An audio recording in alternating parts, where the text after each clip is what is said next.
Let's do it.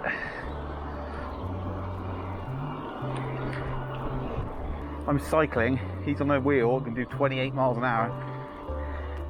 And you're half a mile behind me, we've only gone about 0.8 of a mile.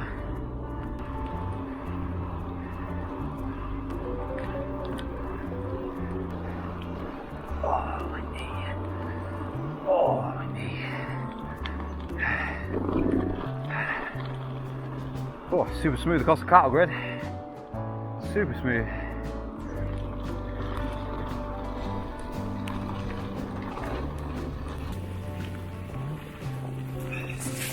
Oh, that's a wet sock. That is a wet sock.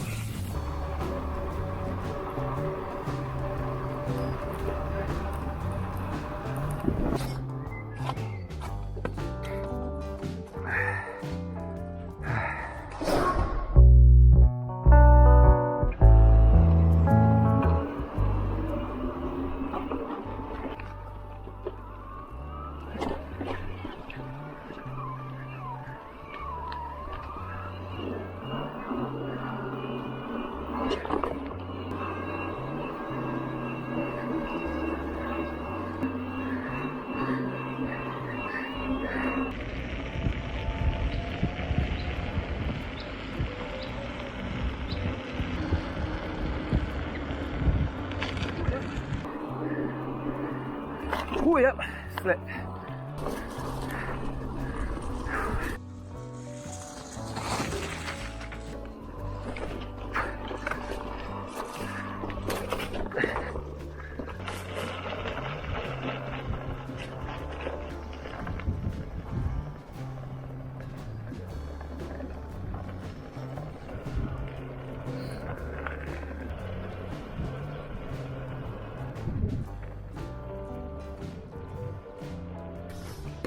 Yeah.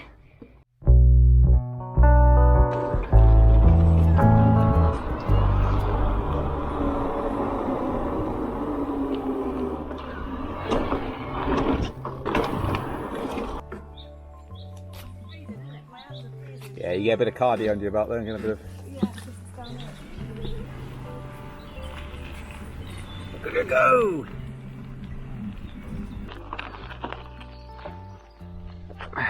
Time for you to have a go.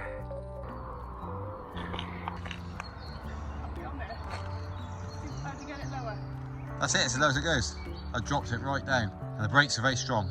Go.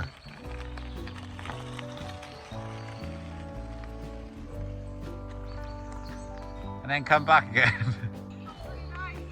You like it here? Yeah. Do you want one? Hope not.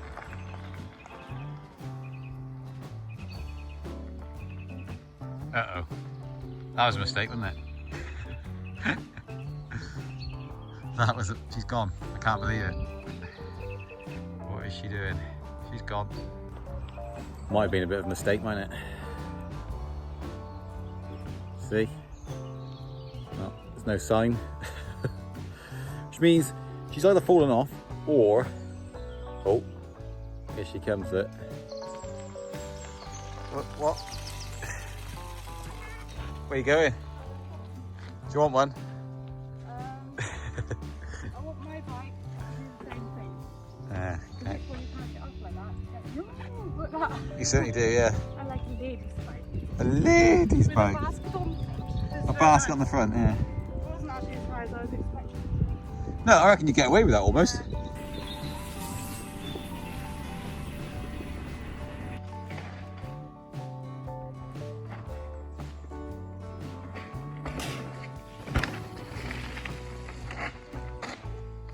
Oh! Found a spot for slow-mo.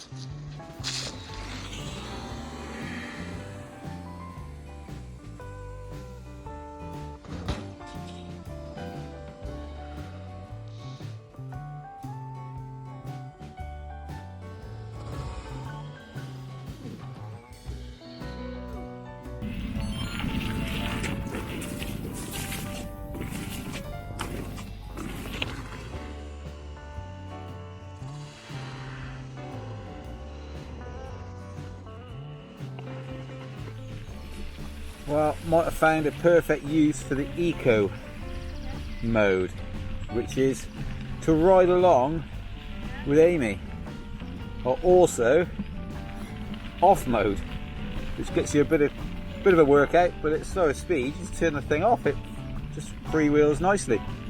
Works really well. I mean, you wouldn't want to go up hills with that off unless you were in some sort of mad training mode.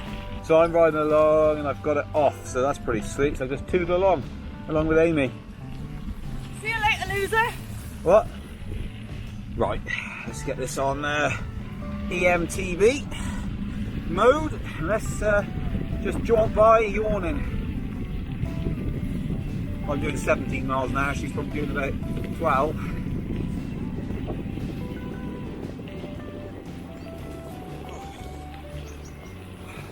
Problem. See you later. See you later now.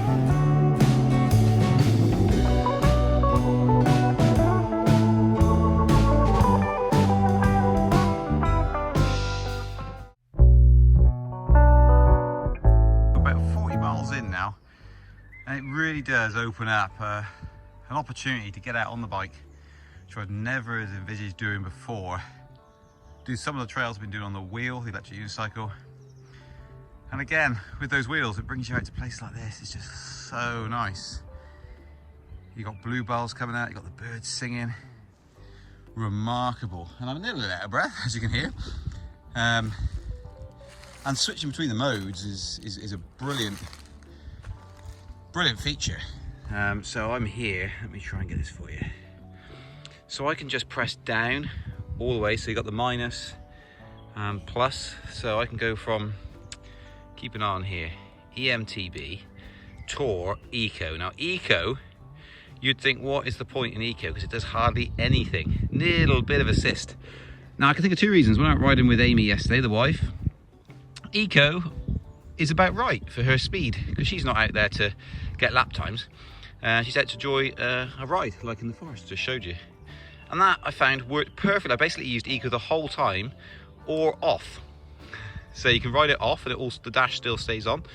That's incredibly difficult. If anything other than flat, that's really hard work. Eco gives you a little bit of assist if you need it.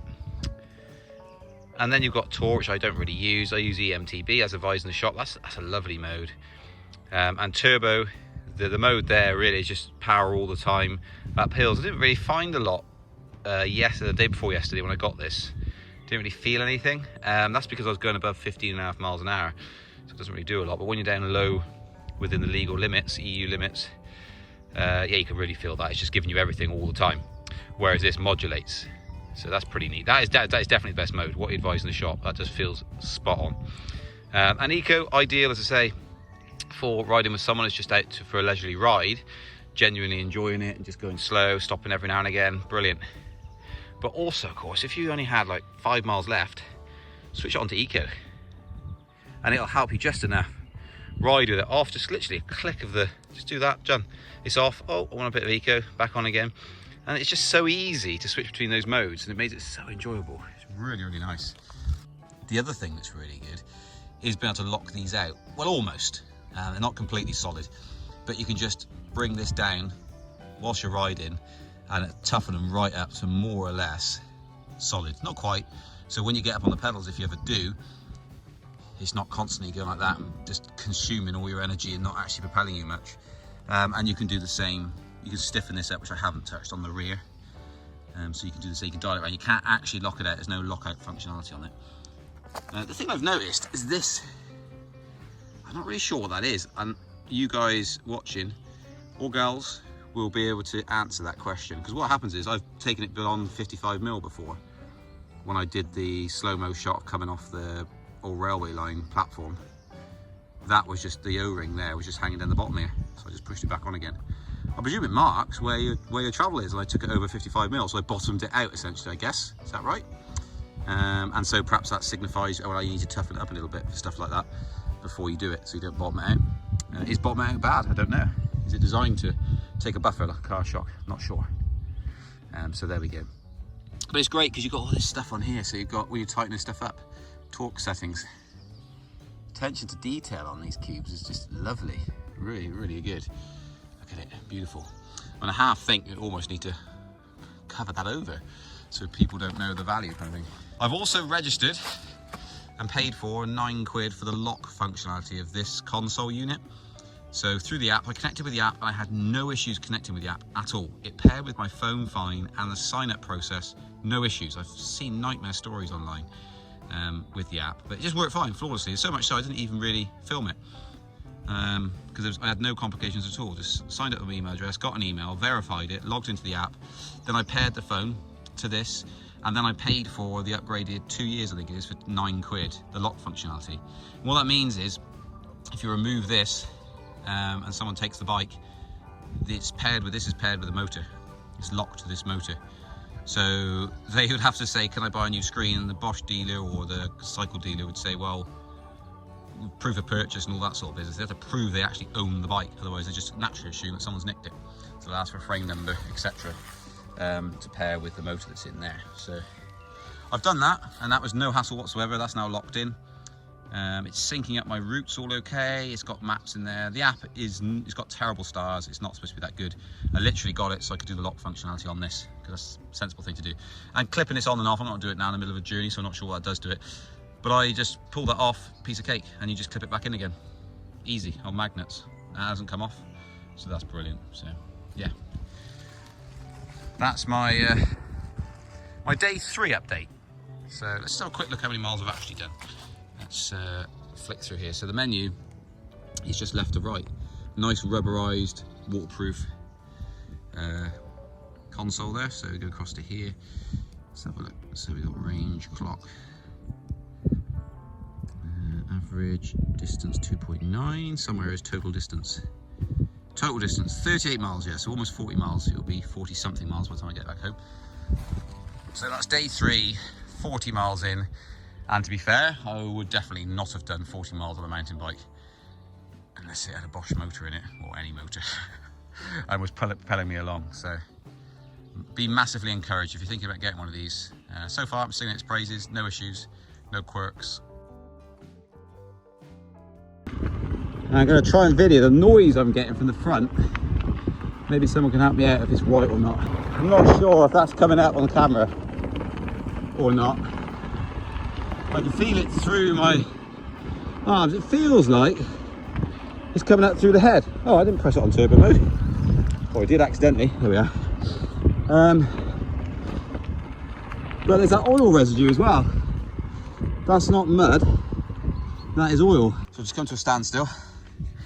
So this here is oil. And what makes me suspicious is it was making this knocking noise before. Feels like it's travelling up through here. But if I stand it on its end and pull the forks back and forth, there's no movement at all in there.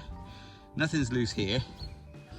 But is it normal to have the oil squish out, as it were, what looks like compression and then injection of oil? Don't know. It's only happened that once. But it's kind of knocked a bit since day 1. Well, I've only had it 3 days. But this is all, there's nothing loose here. This is all tight. If I pull up on that, get no slack.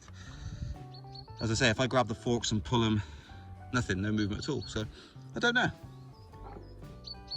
Leave it a little bit longer, see what happens, I guess. Unless you've got any ideas. Okay, well that Cali helmet's working out quite nicely. The vents here have definitely helped today because it's quite a hot day. But I'll put a link in the description below for those bad boys. No, really good website that does those. Wink, wink. Done some dry today, so hardly any mud at all. So this is the second ride out of the day.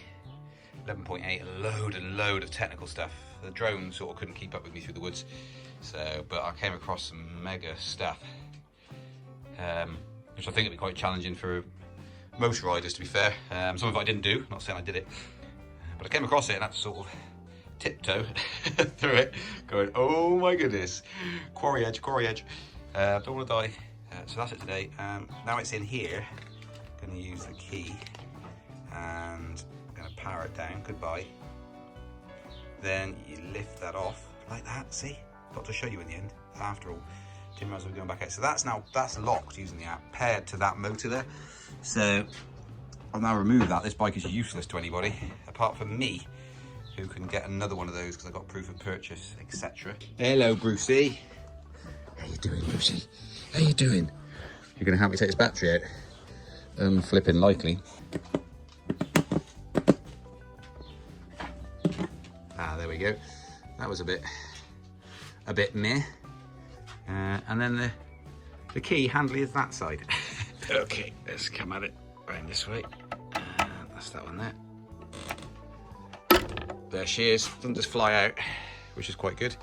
This cover comes out like that, and it's rubberized at the bottom. And then there's another clip here, there, that you press, and then the battery comes away. Wow, that's heavy. Okay, so yeah, it's got bits of residue dirt in there as well, isn't it?